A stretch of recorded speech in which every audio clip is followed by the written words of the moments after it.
Holy shit.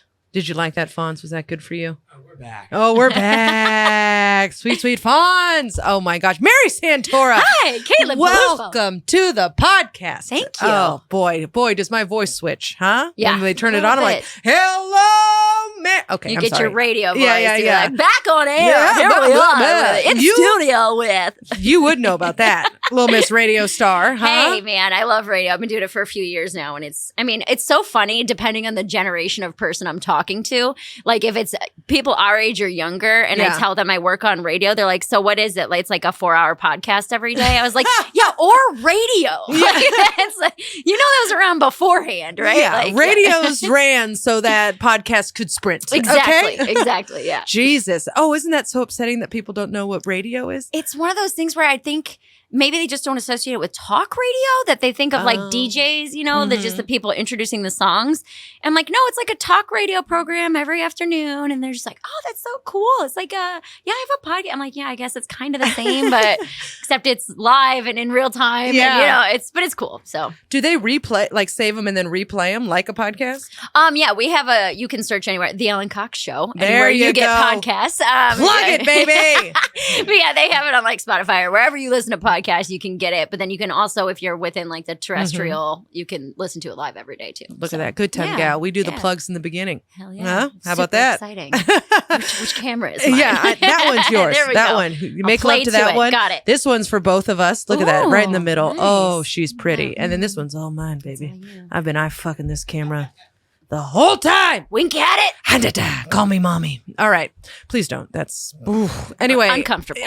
Who's awkward? Me. Anyway, thanks for being here. You're excited. in from Cleveland. Yes, I live in Cleveland, Ohio, and I had a college gig in New Jersey last night. Living the dream. Just living the dream. And we were actually off air this week. And so when I got the college gig, I was like, damn, it's only an hour outside of the city. And so like I text you, I text a couple people, I was like, is there anything you know of a week from now? Yeah. So I was able to put together a good little run of shows. Yeah, So, I saw I'm your little excited. list. It's a great Yeah, list. yeah, I'm very Awesome. excited. Comedy Soup tonight, which you guys will not be able to go to. This is far in the past, but you should go to that show anyway. Yeah. It's on Tuesdays at Gotham. You should go. But look at that. I'm We're plugging. doing it. We're yeah, killing it. you fucking pay me. Hey, Gotham Comedy Juice. Listen. It is a very good show. Well, you called it Comedy Soup, so maybe Oh, I did? maybe you're not the one they should Oh, pay I'm doing for. hot soup later tonight, and then comedy juice early. Oh, and they all just make a little love, baby. But get them both on board, and it'll be the Caitlin Peluffo special, Tuesday's Comedy Soup. Comedy soup, baby. There it is. Yeah, no one's I got happy. you. I'm a marketing manager. Yeah, thank you so much. Thank you. I really appreciate that because I Anything am making now 2 shows mad at me. So that's fun. No, you're doing great. You're doing great. So this is obviously a show about beverages. Mhm. Tea, mostly. Yes. I'm joking. And spilling it. Yes, spilling it. Spilling the tea about being a drunken asshole. Oh, perfect. Yes, I know. Welcome to the club. I have not had a drink in 1 month preparing for Hey! New Faces. Congrats. Look at that. Yes. Preparing to black out? No. Oh, I was like, what do you want like a clean liver so that way when you get there, it's like 2 beers and I'm out. Yeah. Like, Yeah. No, I just know that I tend to get I love the summer in New York, and woo, I do it. I do the summer. Yeah. I do the whole summer. I do the spritz. yeah. I do too many sangrias. Yes. All of it. And so I was like, no, you got to not be a drunk idiot Yeah. to prepare for this thing. So Right. let's just not even. Let's focus. Let's take it out. Okay. It's 1 month of your life. How do you feel? Feel good. I see why people do this. Yeah. I've been sober for over 3 years, and it's those first couple months I was like, damn, I can just be awake. This is wild. Like I was like probably a month sober, and I was like, I have time to get McDonald's breakfast and go to the bank. Like, get the fuck out of here. Is this how the 1% lives? Okay, look at me. I love that you're sober and you're still having McDonald's breakfast. Jesus Christ. I am trash. Like let's just start there. There are some things that were not caused from alcohol. That are just personality traits. Okay, tell me about upbringing. Why is it trash? Tell me, give me your trash past. My trash past. Oh, that's a good. You like have like a graphic come in like trash past. Yeah. So I grew up very poor and very religious. Those two things I think Oh yeah, that's go trash. together. Yeah, hand in hand. You know, I have 5 brothers and sisters, so there was 7 people living in one house under one salary. My dad was a he worked in a factory just building parts for the steel industry. Yeah. So we were just super poor, and my dad was a gambling addict, so addiction runs in the family. He was sober from alcohol for like 20 years at the time they had me. So he quit drinking when he started having kids. Yeah, you can only have one vice. Dude, right. That's it. Two, God. You're in the gutter. Oh, we'll get there. Okay. Trust me. Your girl loves to replace one vice with another. So, no. Hell yeah. So it was like growing up around addiction, you learn it at a very young age. Like I was doing scratch offs at like 6 years old. You know what I mean? Like I had a favorite scratch. My dad would come out and be like, I said double doubler, thank you. Could you go back in and get me my scratch off? But yeah, so that was kind of like the basis of it. And my parents split when I was like 11. So I was pretty young when my parents split. And then, just that kind of childhood trauma. My mom was a hoarder. So we grew up in a hoarder house. Oh, that's great. Yeah. Yes, so, it's nothing like being crushed by a box of something, you know? 37 cats, whatever it might have been. Wow, she was a cat hoarder? She was a stuff and cat hoarder. That was the big thing. Like we took in a stray when it was probably right around the time my dad left, that we didn't know was pregnant. Oh, no. So the stray had kittens, and then they all started breeding, and then it was just before I moved out, it got to the point where we like couldn't even use the upstairs of our house because there were literal feral cats living in the upstairs of our house. Yeah, it was wild, dude. Like that's nuts. Yes. So if you want to talk childhood trauma, between the divorce and the hoarder house and dead kittens and any other thing, I might have gone to drinking a little early. So, yeah. No one blames you. Right. No one. I have 2 cats right now, and I'm like, wow, it smells like litter box. You know what I mean? I'm like, I'm a piece of shit. Everything's so crazy. All hairy. This is crazy. And now you're like, we couldn't use the upstairs. Yeah.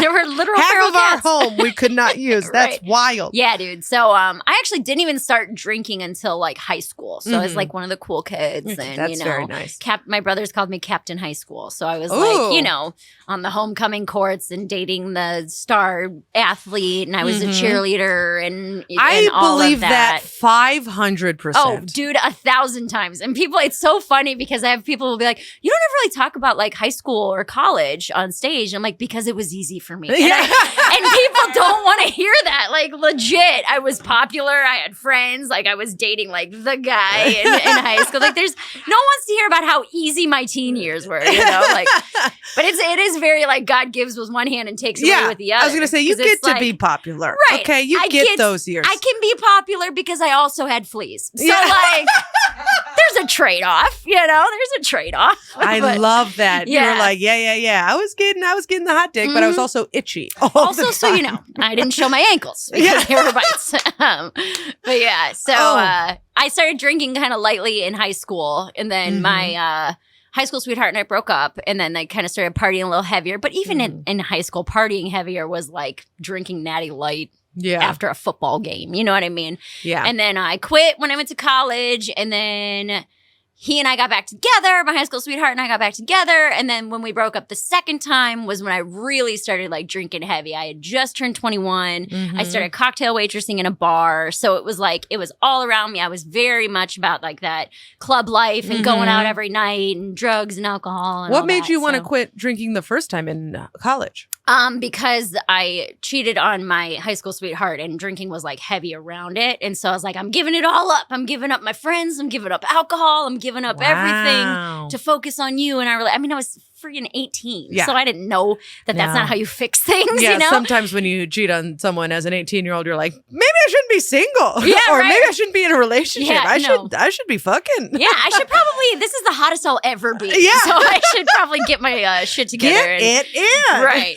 That was college. But yeah, so. So what did high school drinking look like? Any tales from there? High school drinking was mostly house parties. So there were a few of the friends whose parents didn't really care. You know what I mean? I'm sure everybody had that, where if you were going to drink at someone's house, it would be this person's house. So that was high school drinking. Was no real crazy stories from that. It was mostly beer pong. And then like somebody would go steal a bottle of Parrot Bay that 15-year-olds would all share and be like, we're so hammered. You know what I mean? We don't know the difference. But high school drinking was social and kind of casual, and always involved games. So kings or whatever type of drinking. Were you good at beer pong? I was amazing at beer pong. I bet you were. Flip cup. God damn it, this bitch. Dude, just good at everything. You should have known me when I was a drunk because we'd have just annihilated. Beer pong flip cup was my favorite. I was very good at flip cup to the we point got tiny where little hands. Look at those little hands, little flippy hands. you got the right height. I'm not too tall, so I can't. I'm at the right height for the table, which is good. But like it would get to the point where we were drinking, I would start to challenge entire teams of people in flip cup. So I'd start to get drunk. But I'd take on all of you. Don't know me. I'll win this game if you want me to. And so it'd be like me versus 4 people, and I'd always win. I was very, very good at drinking games. So I believe it. You got that a little bit of a competitive spirit. Oh my God. We're working on that in therapy, by the way. That was like, I have been diagnosed as a perfectionist, and I was like, thank you so much. That's like, so thank fun. you so much for telling me. And he was like, no, this is a bad thing. Like, this is ruining your life. So we need to work on, and competitiveness comes from as a stem of perfectionism and always having to be the best and do the most and that kind of stuff. So. My therapist told me that I am an all or nothing. Yes. So I'm either the best, I'm the this or that, or I am nothing. I am trash. Everything's awful. I'm either rich or broke. Yeah. There's no in between. And she's like, well, we're going to work on that middle area. Let's That's learn. what we want. The key word is moderation. Yeah. Let's figure that out. I'm either It's impossible. drinking every single night for a month straight or not drinking at all. Yeah, dude, I'm telling you, I couldn't do moderation. I tried to quit drinking 3 times before it set in for that exact reason. Because I was like, I'll just have 1 or 2. You set all these rules. So I'll only have 2, or I won't drink on weeknights, or no liquor. Now it's just beer. Or, you know, so nothing ever stuck because of the same thing. Where I'm like, I was overweight when I was drinking. And so I would get like hung up on calorie counting and things like that. So I'd be like, well, I'm not just going to have 2 drinks because that's like 150 calories each. And then you flash forward like 4 hours and I've had 9 drinks and Taco Bell. And everyone's like, remember when you were bitching that it was 150 calories? Like none of this makes sense. You know? So yeah. Yeah, I get that. I did the calorie counting for a little bit. And then I was just like, well, I'll just skip breakfast. Yeah, I can allot for a few vodka sodas. We can do this. Yeah, we're going to make it happen. Right. Oh, boy. Well, we're working. That's why therapy's real. Therapy is real. You need Brought to go to you therapy. by BetterHelp. We are not, but we would love that. That should be our fucking sponsor. Right. Huh? Hey, man, honestly. Yeah. I'm in for it. I'll put in a good word. Thank you so much. I don't know anybody there, but I'll try. I'll send an email. We'll figure it out. I appreciate it. So high school, normal. Then you quit drinking. Yeah, because I was like, I was trying to prove to my ex that I was like serious about him and our relationship. So I like completely changed my lifestyle. I stopped hanging out with that group of friends. I stopped like going to parties. I stopped drinking. I stopped doing everything. Yeah. I got very good at Guitar Hero. Oh man, this was the time, 2008. So like Guitar Hero was peak, right? And so I would just literally come home after school, do my homework and play Guitar Hero all night. So that was like my thing, you know. You just kissed another guy? Is that what happened? No, I went down on him. Oh, we didn't have sex, but it was more of an emotional thing because he was a guy that I always like had a crush on, and we were very close, and he like would pick me up and drive me home from school every day, and so he and I spent a lot of time together, and then it all kind of accumulated into Okay. An event. And there was a lot going on there, and I was young, and so it's just one of those things where I also people can be so cruel. You know, but it's just tough. It's not your fault. Okay, you're an angel. You're allowed to go down on anyone you want to go down. I appreciate that. Okay? Women's rights. Yeah, you know? That's me. Be a slut if you want to. You suck that dick. Yeah, it's not even being a slut. That's just mouth stuff. That's okay. That didn't count towards your number. Yeah, honestly. Yeah, you have a number. I lost track a long time ago. Dude, I don't even know. It's a ballpark. Yeah. It is a physical ballpark. Physical, yes. That's the attendance today. 18,000. No, I'm just kidding. Up top. We're doing it. Literally. We're doing it. Love it. Oh, God, I almost dropped that. Okay, so then you clean up your life. Guitar Hero only. Guitar Hero. That's my new addiction. Yes. From a man. But then I go to college. And then, like I said, I was pretty legit all through college, just kind of focused. I was a pharmacy major. I was in cheerleading. I was in a couple different honor societies. Like I said, I was always very good at school. You. Yeah, I know. Teacher's pet. Where'd you go to school? University of Toledo in Ohio. Oh, yeah. Toledo. Yes. Wow, what a city. Oh, you been? A few times. Yeah. How do you like it? Boo. It's the only city that I've always gone back to, and it's gotten worse and worse and worse They're every still time I playing go the back. same music from 2003 if you go out. Just so you know, that's never changed. It's wild. Yeah. It's like the first time I interesting. went to Toledo, I was like, this isn't that bad. What are people talking about? Then I go back again, and I was like, okay, so some things have closed down. Okay, no I big get deal. that. No big, but you know, the whole country's having a hard time right now. And then I go back when things are back open, and I was like, wow, they just stopped. Yeah, they just got to 2003 and quit. And then they were just like, this is good. We like it here. And I was DJ like, Khaled, heard. Come on, bring it over, you know? So, no, I hear that. It is, even when I go back, even the nostalgia of it sometimes is like, oh, you know? So, yeah, for sure. I definitely hear that. Yeah, but they have a great art museum. Yeah. They got some good things going for them. Okay, so you went to Toledo.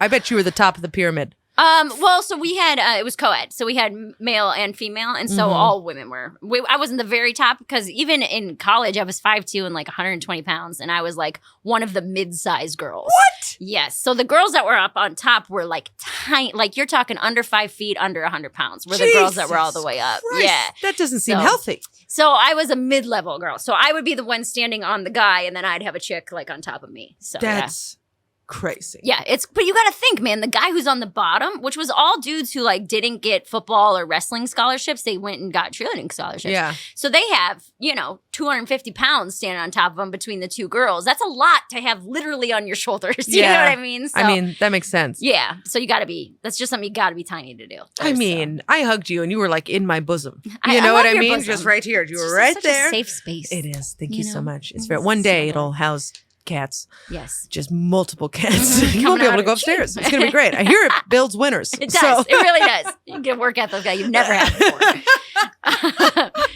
Yeah. So college was easy up until I started working at that bar. And that was when things, as far as the drinking, really took a turn because I decided I didn't get into pharmacy school even after like trying 3 different times and retaking classes. I could not get in. Fuck those people. Right. How are you not going to take Mary Santora? Take it. Look at her. Look at her. Have you ever seen a pharmacist like this? You want one? You want one? I've only seen it in porno. I'll tell you that. I'll do it. No. You hear that, CVS? Yeah. Stadium level.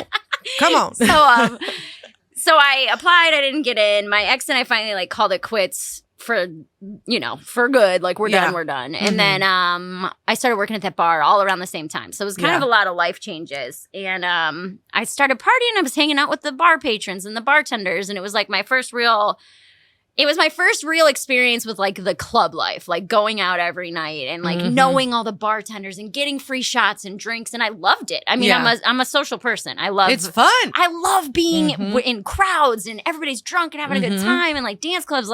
So I loved it. And so that was like, oh, this is what I'm doing for sure.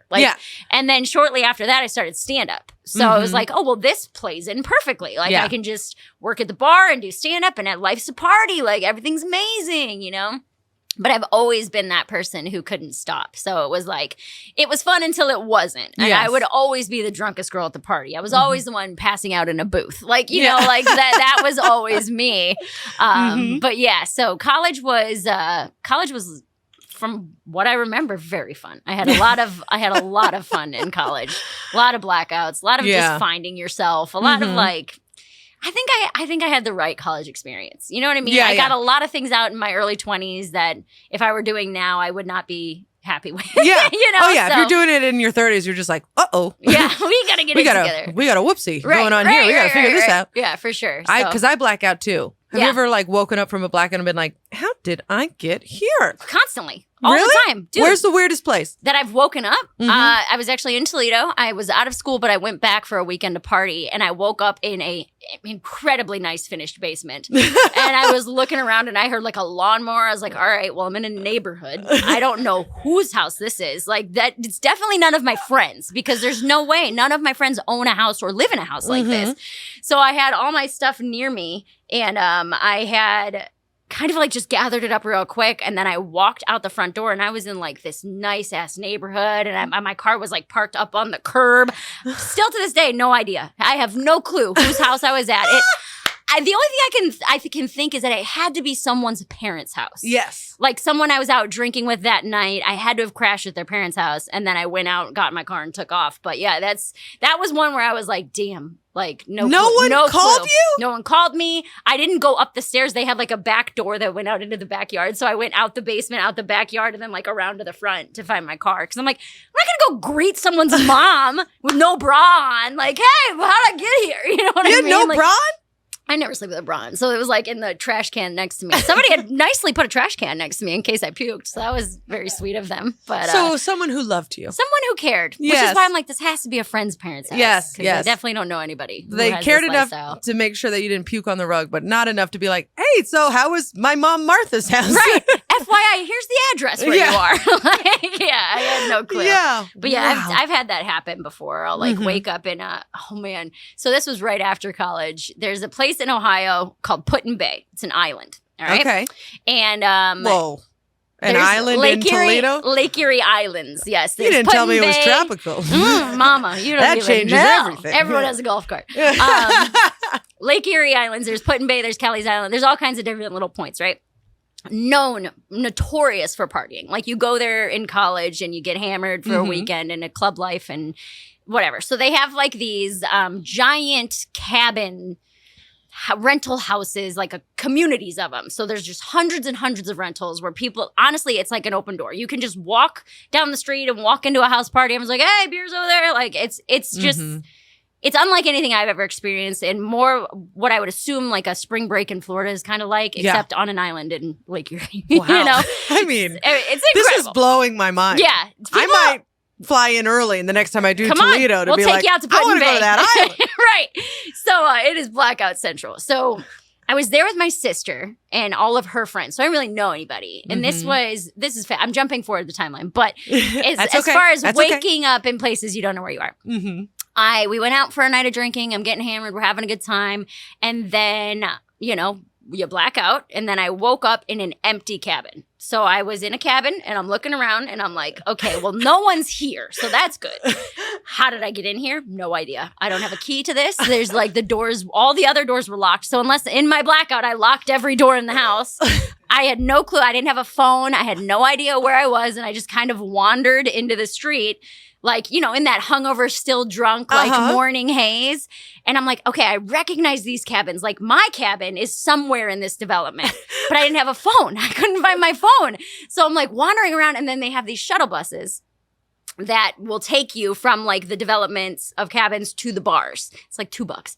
And the shuttle bus drives by, and this guy, the driver, yells out, he goes, hey, you owe me $5 from last night. I looked at him. I was like, what? And he's like, you didn't pay me for the ride last night. I said, how about this? Can you take me back to where you picked me up from?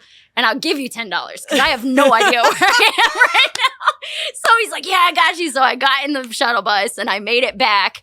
And my sister was like, dude, where were you? We've been trying to call you all night. Nobody knows. I was like, I have no clue. I don't know where my phone is. So we did like the Find My iPhone. My phone was in the backyard of the empty cabin. So somehow I got in a back door or a window or something. So we went back and got the phone. And but yeah, that's like waking up in places you're unsure of all the time. That was like a mayor specialty. That was what I would do. But yeah, big time. Big time. That is fascinating. Yeah. The fact that I'm alive is unreal. It's absolutely unreal. I should have been murdered and stolen so many times. Especially only being 5'2". You're an itty bitty thing. You kind of zip around. No one can see me.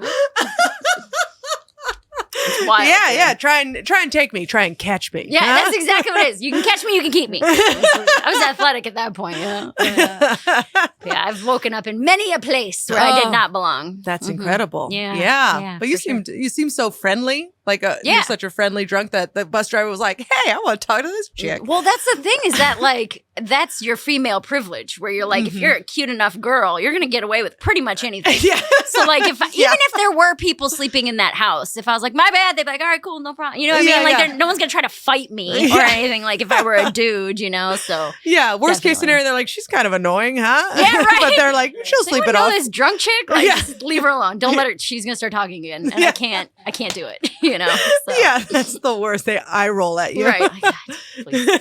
Who invited you? Like, literally no one. I have no idea where I am right now. So after college, where do you go? Where do you land? So I started stand-up and then I ended up moving back home to Cleveland in 2012. And I moved in with my younger sister and I got a bartending gig. So then from then on, it was all parties. Because I was doing stand-up and I was, you know, living the life, doing stand-up and hanging out and, you know, everything I could do. Yeah. I got engaged to a guy that I worked with. Wow. And it's so funny because people are like, oh, what happened? You know, and it is a saying that people, I was drunk the whole relationship. I was literally drunk the whole relationship. Like the amount of red flags in that relationship that were just curious. Because this is craft beer boom. Okay. Yes. So this is when craft beer really started to take off. And the alcoholic in me was like, wait a minute. You mean I can have 12% beer and already be drunk? Sign me up and give me a double shot of Crown. You know what I mean? So craft beer and whiskey were like my life for a few years. And so, you know, that leads to its own problems. Yes. So we were together for a few years. I was doing that whole scene. I was bartending at a craft beer bar and getting annihilated after work and all that fun stuff. And then every time we would fight, it was always when we were drunk. And then one morning I finally woke up without a ring on in a separate bed. And I was like, oh, so things got heated last night. He's like, yeah, you threw your ring at me. I was like, we're not doing this. So I was like, yeah, it was probably for the best. But after. Did you guys like bartend together or what was that? So he was the kitchen manager and I was the bartender. Oh, I get that, girl. Front of house, back of house. I mean, the amount of line cooks this one has. Girl. It's something that people only understand if you're in the restaurant industry, where they're just like, oh, but they're greasy and they're tatted and they're this. And I'm like, exactly. There's so much fun. You don't get it. Yeah. There's no responsibility. None. It's just drugs and booze. Like, that's all that it is. Drugs, booze. They cook for you. Dude. And no one parties harder than a line cook or a sous chef because it is like literally you get off work and you're like, I'm up for the next 4 hours, 5 hours. Who's got the drugs? Let's go to a bar. How fast can I get as blackout as I can? Yeah. It's so exactly what it fun. was. It's for a phase years. that everyone should go through. Yes. And that was my like early 20s. So that was like 22 to 26 was that phase where like I was with him and that was the life we were living and we didn't have any responsibilities. So we're engaged at 23, 24 years old and we're renting his brother's house and paying half the mortgage. So our rent was like $250 a month. Yeah. You know, we don't have any real responsibility. So we were going out and having like $200-$300 dinners with like super nice whiskey and like the best of what we could have. You know? Like, oh, an $80 steak. Where are we? A trash can? Like, you know, we were very uppity and snooty. And and again, that has its point in your life, you know. And actually, he and I broke up. But we had tickets to go to a Browns game on Christmas Eve. And we had already split up at this point, but we didn't tell anybody yet. Nobody knew that we were split up. We were like, after the holidays, we'll tell the families and yada, yada. So it was Christmas Eve, and we were going to the Browns game with a couple of friends. We get there. Tailgating is huge in Cleveland, as it is, I'm sure, everywhere. But it's like, take it to another level in Cleveland. So we get to the main party parking lot, which is called the Muni Lot. That's where everybody does your pre-gaming. And so we get there like 6 a.m. when it opens. Mind you, kickoff is at 1. Oh, wow. So this is 7 hours before the game. And it's Christmas, so it's like negative freezing, 2 degrees freezing cold. It's everyone's bundled to the gills and you're just sitting there drinking a beer at 6 a.m. Yeah. No one's happy. You're freezing cold. So we had bought a bottle of whiskey. This nice bottle of whiskey. And we were kind of all passing it around, you know, just doing pulls from the bottle. And I was blackout drunk before the show before the game even started, before we even get to kickoff. And somehow they ushered me into my seats. And then we had what was then coined as halftime nap time because I passed out in my seat. And I guess I woke up after halftime with a real bone to pick with my ex. And I made a huge scene and I'm like screaming. I don't remember any of this. I'm like screaming at him in front of everybody, losing my mind. And then I decided I was going to walk home now I lived in a suburb probably 20 miles away. So I decided I'm going to walk home from downtown Cleveland. Oh, no. Because fuck you and I can, or whatever my mindset was. So I like just said I was going to the bathroom and just left the stadium. And my friends are calling me and all this stuff. And I'm like crying, just wandering around downtown Cleveland, trying to find my way to the highway so I could walk home. Just such a mess. And my girlfriend found me. Like realized I wasn't coming back from the bathroom, found me. I must have answered my phone or whatever. And she got in my car. She took me to my aunt's house where we always did Christmas Eve. And I am a mess. I'm blubbering. I'm like, we called off our wedding. It is such a mess. Yeah. So drunk, like so drunk. And I don't remember any of this. This is what was relayed to me. I woke up the next morning at my aunt's house and I was like, okay, at least I know where I'm at. I'm at Aunt Vicky's, like that. But I had a huge goose egg on the top of my head, like giant, black and blue already. And I was like, what the hell? And my sister, I called her. I was like, yo, were you at Aunt Vicky's last night? She's like, bro, you were in rare form. Like Ashley dropped you off from the Browns game. And apparently at one point I was like starting to pass out on the couch and like, Mary, go downstairs if you're going to sleep. And I went to go stand up to get myself downstairs and just kept the forward momentum and bashed my head right into the corner of the wall. And they're like, that is enough. You already fell into the table. Like, so they like put me to sleep downstairs. But it was like my forehead met a corner and I had a giant goose egg and it was black. Oh God, it was the worst. She's like, dude, you were an absolute train wreck last night. But yeah, so that, I mean, and that's at a family event. You know what I mean? Like, so I started drinking at 6 a.m., never stopped, got to my aunt's house. I had a tradition on Christmas Eve because I was hammered one Christmas Eve and I couldn't remember the name of White Russians, which was like the drink I decided I needed that night. It's very Christmassy. Yeah. And so I started calling them Chocolate Marys. No idea why, but it stuck for like 5 years. But my sister was like, you were making your own Chocolate Marys that were 100% vodka. She's like, you were essentially drinking vodka with milk is what you were drinking when you got to Aunt Vicky's last night. So yeah, it's just a total disaster. So that was. How long were you engaged? We were only engaged for 9 months. Did you start planning anything or? I did. He wasn't very interested in anything. And so again, when you talk about a red flag, I'd go home and have a bottle of wine and be like, why don't you pick out flowers with me? You know, because I just want to marry you. You know? But yeah, I will say that is a good thing. Steve and I are getting married, which is exciting. Congratulations. Oh, So yes. It's happening. Okay. Anyway, and he's like, I was just like, oh, we went to go like look at a venue and I was like, I guess we want this, and this. And he was like, we talked about none of this.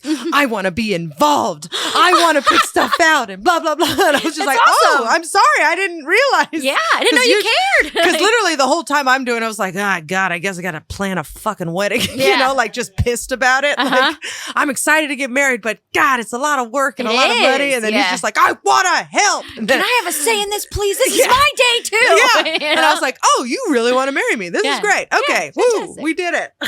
But so you break up with Mr. Man. Yes. That's good. It seems mutual. No. He broke up with me. I begged for it not to happen. It was, I mean, if you want to, this is a whole nother story for a whole nother podcast. He cheated on me with my best friend. She was the one who told me about it after we got into fist fights. This is what I mean when I say in the interim none of this blackouts. Was sober. No. Okay. Blackout so it's drunk. still on brand. Blackout drunk. I'm going at her about being a bad mom, as you do to your best friend. Pushing her, shoving her. Where are your kids right now? You don't fucking know. Just being an asshole. Again, made blackout. Don't remember any of this. This is what was relayed to me. And so she apparently took me home. I woke up, big bruise in my eye, big black eye. My shin was all busted up, everything. And my cousin calls me the next day. She goes, yo, I don't know if you remember what happened last night, but at one point in your fight, your friend said, that's why your boyfriend was inside me 2 weeks ago. And I was like, the fuck? And so that so my cousin told me that from what was apparently exchanged during a blackout fist fight. And so I brought it up to both of them. My friend was like, yeah, that's what happened. Here's the whole story, yada, yada, yada. And then he was like, never happened. She's a liar. She just doesn't want us to get together. And I have such abandonment issues from my dad leaving my family when I was young that I chose to believe him. And so she was like sobbing, crying, like, I don't know what else to tell you. Like, this is the truth. I'm so sorry. I want to, figure it out, yada, yada, yada. And so I just like didn't talk to her for a year. And we got engaged after that happened. Oh, no. So I was like, oh, getting married will fix all our problems. And instead of being like, oh, he cheated on me with someone I'm close to. This is clearly not someone I should be with. It was, she's lying. She's a whore. She did this to ruin me. She's jealous of me. she just doesn't want me to be with the love of my life. Yeah. Well, when you're young, that's easier to swallow. Yeah. You know what I mean? Because that's what we're fed our whole lives, that women are the enemy. Exactly. And blah, blah, blah, blah, exactly. And then you have to start paying for your own health insurance and you realize, oh no, we got to band together. We got to figure this out. We're not getting paid the same. We got to fucking band together. Unionize this womanhood. Right. For real. Figure it out. Sync all our cycles. Yeah. You know? So that was that. So after that, I was like, oh, we'll get married. That'll fix everything. And then we didn't. You know, which is the best thing that has ever happened in my life was not marrying that man. Because after that, I had basically quit comedy when I was in that relationship because he wanted a wife. He wanted a wife and kids, and he wanted to stay at home. Like, you can work part-time when I'm not here, but I want you to raise kids and dogs and yada, yada. And I was like, okay, yes, I love you. Anything for you. Yeah. He's like, oh, I'm not very good at comedy anywhere. I don't really care. I don't really do it. And then after we quit dating, after we broke up. It is. You quit. Yeah. After we broke up, it was like, that was in 2017 and my career did a 180. Like the last 5 years compared to the first 5 years of stand-up for me would have been like insane. So, yeah. That's great. Yeah, it was great. Oh, you dodged a bullet, baby. Dodged a huge bullet. I'd be divorced right now. I'd be divorced with at least one kid. If we would have gotten married. What's he doing now?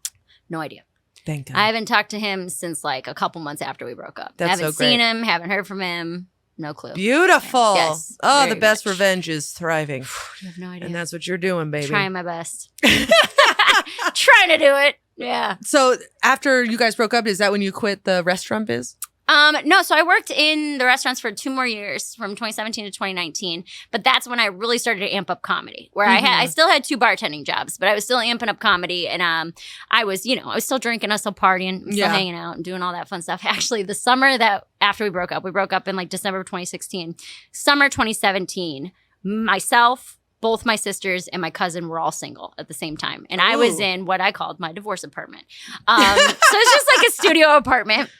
Yeah. And so the 4 of us, mainly me and my 2 sisters, but a lot of times the 4 of us would go out in there's a suburb of Cleveland called Lakewood, which is kind of where all the younger people live. It's overcrowded, but you can walk to bars. It's like the closest feeling to like kind of a New York where you can walk out your door and be at a bar in 20 seconds, you know? So that summer we tore it up. It was a mess. It was just blackouts and drinking and pool and karaoke and men and there was always someone sleeping in my apartment, even if I wasn't there, which was great. And again, I think everything has a time and place. And that we needed that summer. We all needed that summer. Oh, yeah. But that summer, I actually, this is a little drunk story about the only time I've ever missed a show. The only time I've ever missed comedy, and it was 100% my fault. I was working in House of Blues, and this guy came in. He's like a promoter, and we get to talking, and I tell him I do stand-up, and he's like, oh, exchange numbers. I know a lot of people, da-da-da-da. So this guy gives me like a phone call not too long after that. And he's like, hey, I need you to host an event for me. I said, okay, do you need me to do stand-up or do you just need me like to MC an event? He goes, just MC an event.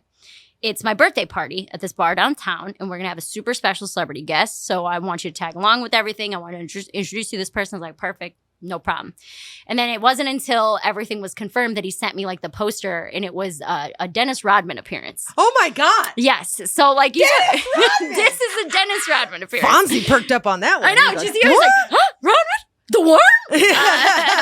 But yeah, so I was stoked. At this point in my life, obviously the biggest celebrity I will have ever met. And this is also kind of in the height of the Korea stuff. Yeah. So I was like, I'm about to hang out with who is single-handedly keeping us out of a war with Korea. Yeah. You know what I mean? It was insane.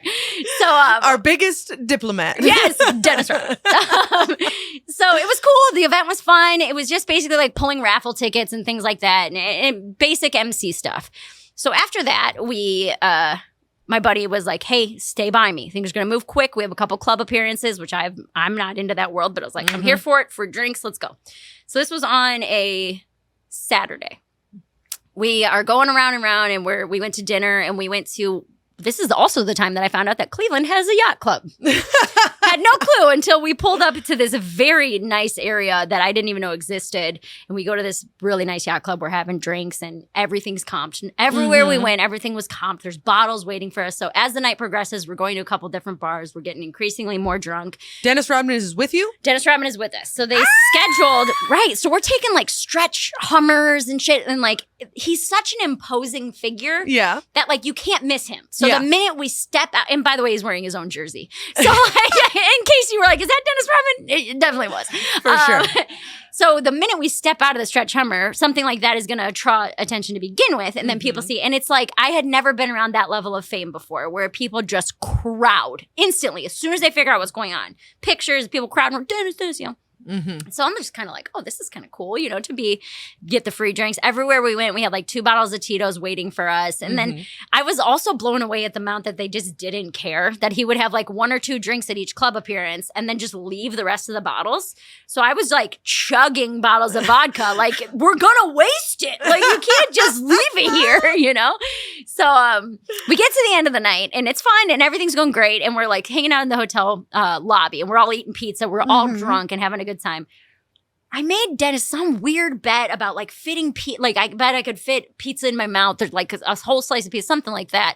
And I bet him his jersey that he was wearing. So I like whatever the bet was, and this is like just such a brownout moment that I specifically remember, like, not fighting with him, but like going back and forth with Dennis Rodman about getting his jersey. And then I woke up in a hotel room alone. I did not fuck Dennis Rodman. I'd like that to be, that could be the title of this episode. Okay, I did not fuck Dennis Rodman. Although I would have cheered for you. Right. So I woke up in a hotel room alone in Dennis Rodman's jersey. And I was like, I fucking won. Like, look at this. Yeah. I did it. I did it. So we met up the next morning for brunch, which is in the restaurant at the hotel. So we're all hitting there hungover as shit. We're drinking our drinks. So this is a Sunday. And then they're like, we have a couple more yacht club appearances today. And I was like, bro, it's like 10 a.m. Yeah. Like, we're just going to jump back on that train. And then they ordered shots of Jaeger. I was like, oh, we're jumping back on that train. So, like, we go, I put on my clothes from the night before, and we're going out to a bunch of different yacht clubs, getting increasingly more drunk, literally drinking Jaeger all day long. I don't know if that's his preferred drink or whatever, but dude, we get to this like last yacht club, and it's maybe like 2 or 3 in the afternoon at this point. And I am like, I'm gone, and I'm hammered, and I'm kind of like, you know, getting to that teetery point where I know I'm not going to make it much longer. I'm smoking cigarettes. I've never smoked a day in my life, but Dennis had a cigarette, so I was like, I smoke cigarettes too, you know? And the last thing I really remember was he had picked up some chick at the yacht club who was tiny, like so small, huge, big fake boobs, gorgeous, like tan. And she had a rock on her finger, like no joke, the size of probably a cherry tomato, the diamond on. I was like, clearly engaged or married, but didn't care. You know what I mean? So he doesn't give a shit. He's leaving, you know? Yeah. So I remember those two sitting in like the front of the car that we had. And I was like laying down in the back seat. I was like, I gotta lay down. And I told them, I have a show tonight. Like, you have to get me home. I have a show tonight. And so they got me back to my apartment, and after that, I just passed out, okay? Yeah. And then I woke up to like 30 missed calls and a bunch of text messages because I was supposed to be at a comedy. I was supposed to be hosting at Hilarities that night. Oh, no! And a friend of mine is banging on my door, and I wake up, my bathroom is flooded because I had turned on the shower to take a shower to get ready to go to the show, but passed out naked in my bed. My friend is banging on the door. I'm like, what? They're like, dude, you fucking missed your show. You're doing this. What happened to you? Nobody's been able to get a hold of you for 2 days. I'm like, I was on a bed with Dennis Rodman. Fuck you. You don't know me. So, but that is like literally the only time in history that I have ever missed a show, and it was my fault. And I was like, you know what? I'll take it. I'll take that out. I'll take a weekend of Bender discovering new things about my city with Dennis Rodman over a hosting spot. I think it'll be okay. You know what? That's fair. That's right. fair. And obviously the club didn't hold it against you. They work you all the time. And there is no reason why I should be working at Hilarities. Like, I'm not even kidding. And I've told them that 1,000 times where I was like, the fact that you guys even let me in the door is so wild. Like, I have passed out in front of the door to the bathroom before. I've been so drunk at that club. Like, didn't even make it into the toilet. Fell asleep in front of the bathroom. And the manager's like, you can't sleep here. Like, what are you doing, you know? But yeah, that was a fun weekend. Yeah, for sure. Well done. Hey, you know, what are we going to do? You know what? If you're going to go out in style. You go out.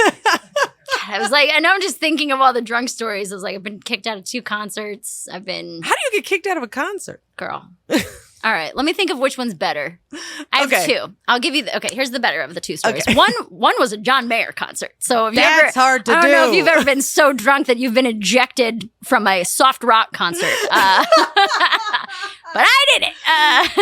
I tried to rush the stage. No, you're buying some Wonderland. That's exactly what it was. I'm obsessed with John Mayer. If you're listening, I'm in New York City this week. God, I love him. But we had lawn seats at an outdoor like amphitheater show, and his regular set ended, so it was in between regular set and encore.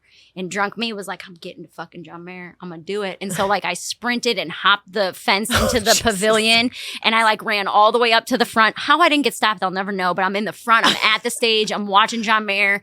And then during his last song, I like got my hands up on the stage and went to go swing my legs around to be on the stage with John Mayer. And in the same swoop that I swung my legs around, I was like bear hugged by a security guard.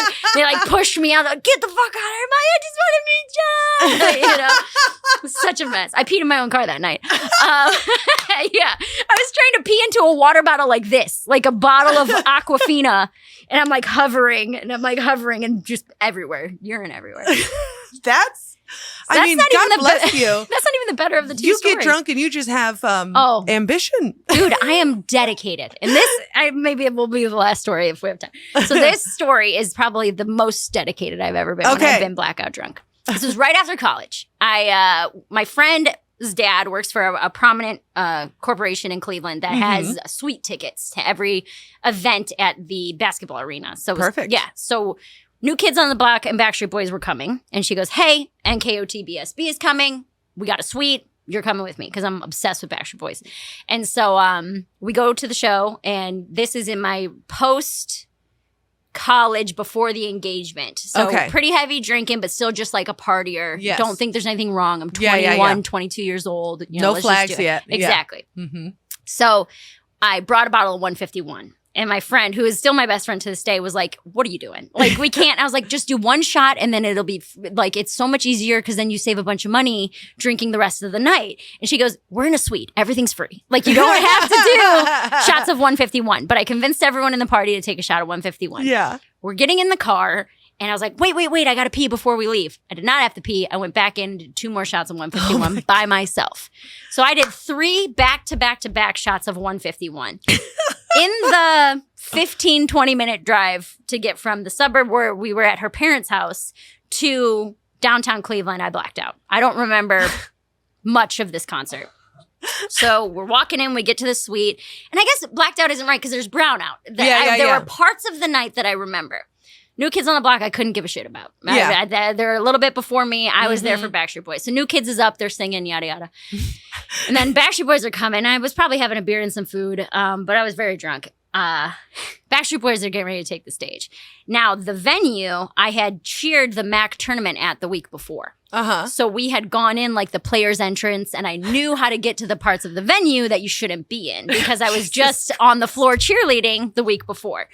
So, what amazes me is that my drunk brain is able to piece all this together. That's what is just astonishing to me is that my brain was like, I can get you there, baby. Like, we can go. So I had made it my goal. I was like, I'm going to meet AJ tonight. I'm going to meet AJ McLean, and I'm going to make him love me. That's what's going to happen. So as soon as Backstreet Boys come back on stage, I jumped out. I didn't go out the door. I love jumping things. I jumped over the barrier to get like out into the arena. And I made it all the way backstage. Nobody stopped me. Nobody asked any questions. I just walked backstage and I'm like looking around and I like saw where I needed to get. Well, I could see I'm backstage looking out at the stage watching the Backstreet Boys perform before someone was like, hey, where's your thing? And I was like, oh, I think I must have left it. And they're like, get out of here. You're not supposed to be back here. So they sent me back to my seat.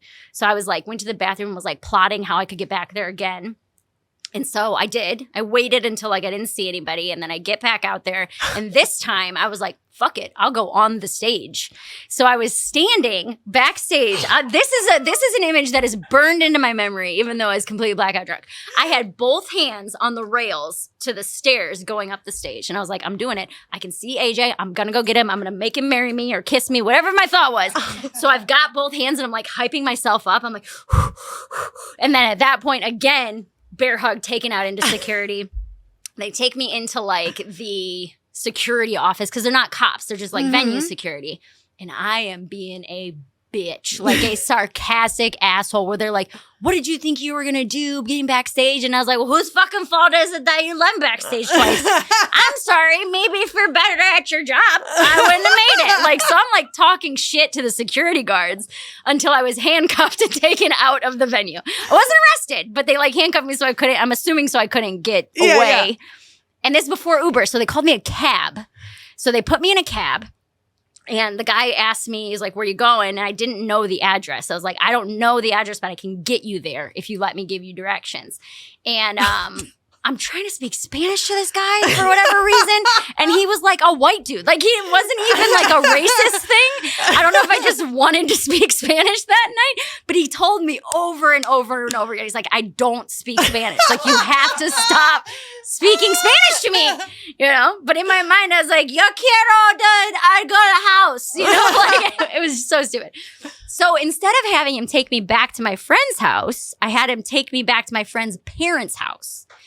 Because that's where we had all met. And I was like, they literally live across the street from each other. So the cab drops me off. I don't even remember how much it was, probably like $100. And now at this point, I'm completely gone. I don't remember any of this happening, but apparently I get into their house and my friend's dad is like, oh, you're clearly a problem. And he like puts me to sleep. And then I came out of the bedroom and was peeing in their kitchen sink. Oh my God. Like pants down around my ankles, like gargoyling. You know what I mean? Like completely squatting, peeing into my friend's parents' kitchen sink. I don't remember any of this. And so apparently that's what happened. He puts me back to bed because my friend Kelsey comes over the next morning and she's like, what the fuck? Like, you can't do this. You can't act like that. Like, flipped out on me with good reason. And I was like, no, I don't know, man. He's like, I'm so sorry. You know, all this stuff. She's like, you're pissing in my parents' sink, Mary. Like, what the fuck's wrong with you? You know, my car's going up. And so, her and I were fine after that. Her and I, we stayed friends, but like her parents hated me. Yeah. And for good reason. I get that. Yeah. You know, it's like your dad had to pull my pants on my naked body and get me off of his sink. Right. There's probably dishes in it. I don't know. Like they had just finished dinner. Now they can't have leftovers or something. It's not like I had good aim. I was squatting over a sink. Just an absolute train wreck.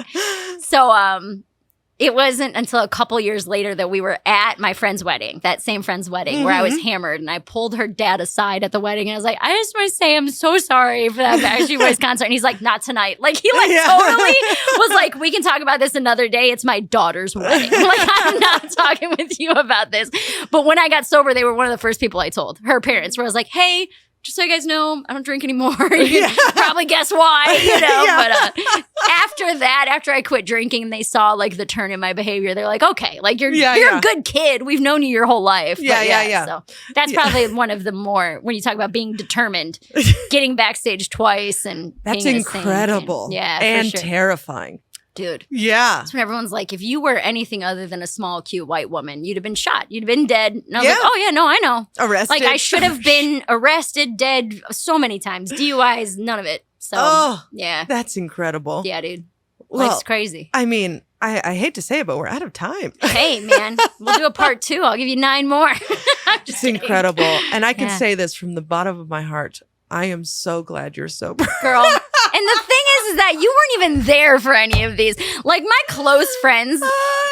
God, I won't do one more. We already did an hour. There's the story of the last day that I drank I'll do a very quick version of it, where I woke up hungover drunk, went on a daytime bar crawl with my gay best friend, okay? Mm-hmm. What's going to go wrong at a daytime bar crawl? Absolutely nothing. Nothing. Especially if you're already drunk when you wake up. Yeah. So I had invited a guy I had been dating. I was like, hey, why don't you come do this with me? It would have been on like our 3rd date or something like that. Yeah. And he told me he had a funeral to go to. He wasn't available that day. No problem. So I'm hungover drunk, do 2 shots, right back into drunk. I'm with my gay best friend. We get to like the 3rd bar on the bar crawl. And across the bar, I see the dude that I was dating, who was supposed to be at a funeral. So I like walked over to him and my best friend was like, please don't do this. Please don't do this. It's noon. I don't want to get kicked out of a bar. And I'm I'm sorry, but I thought that you had to be at a funeral today. You know, and so like I'm in his face, like yelling at him and like doing shots at him the rest of the day. Cause you're on a bar crawl. So you're going to the same spots. And so I'm getting hammered and I'm like getting drunk at him. Like, oh, I'll show you. Mm-hmm. What you're missing. Like, I don't know what the thought was. Be jealous. You don't know. Look how hot I am when I puke. You could be holding back my hair right now. Yeah, fucking privilege. But yeah, so like I got drunk at him and then the same thing. Phone died. Didn't answer anybody's calls or texts. I woke up with pictures of someone else's ID and their car in my phone. Uh-oh. And a cop's card. And I was like, oh shit, I was in an accident last night. Like, didn't remember that. And then that was the tipping point where I was like, these aren't fun anymore. Yeah. I could have killed somebody. Like, it's time to stop. Like, you know, and I sure shit wasn't going to call the cop and be like, hey, what happened? Yeah. You know, but that was like getting drunk at people is what started to be the turning point from like fun drunk to like, okay, maybe we quit. Maybe this is the one. And when I told like my close friends that story, they were like, oh yeah, we knew that the time was coming. Like this is like, you have no idea how much better we sleep at night now that we know you're not doing any of the things you used to do. So wild. Sorry. Yes. Oh, it's beautiful. Thank you. I'm so glad you're sober. Me too. Although you sound like a hoot, but not worth it. There are some people that I see drinking that I'm like, damn, we would have gotten in some trouble. You know what I mean? Like if I'd have known you 4 years ago, we'd have been a train wreck together. Oh, but look at you now. You're thriving, baby. Trying my best. You're thriving. You got a new deal? Oh, hey, working on that teeth move? Wheeling and dealing. For sure. Yeah. And where can people find you? Oh, you can follow me on Instagram or TikTok at Mary Santora Comedy. MarySantora.com has all my tour dates, Twitter, Mary_Santora. And then you can check out the Alan Cox Show on iHeartMedia or anywhere you get podcasts. And she's great. You should definitely go see her live. Yeah. Definitely go see her at Hilarities if she's ever there. Yeah, that's my home club down there in Cleveland. Club is amazing. It's wonderful. Please book me. And yeah, Mary, what a fucking wonderful guest you were. Yeah, well, thanks for having me. Thanks for doing it. Yeah, no Holy problem. hell, and thanks for not drinking. Hey, amen. Give it up to her for that. Huh? One day at a time. I think AJ also, thanks to you. Oh AJ God. and John Mayer. Both Holy of them. hell. My two babies. You'd be in her basement right now, chained up. 100% to each other, and nonetheless, sing for me. You know? She's determined.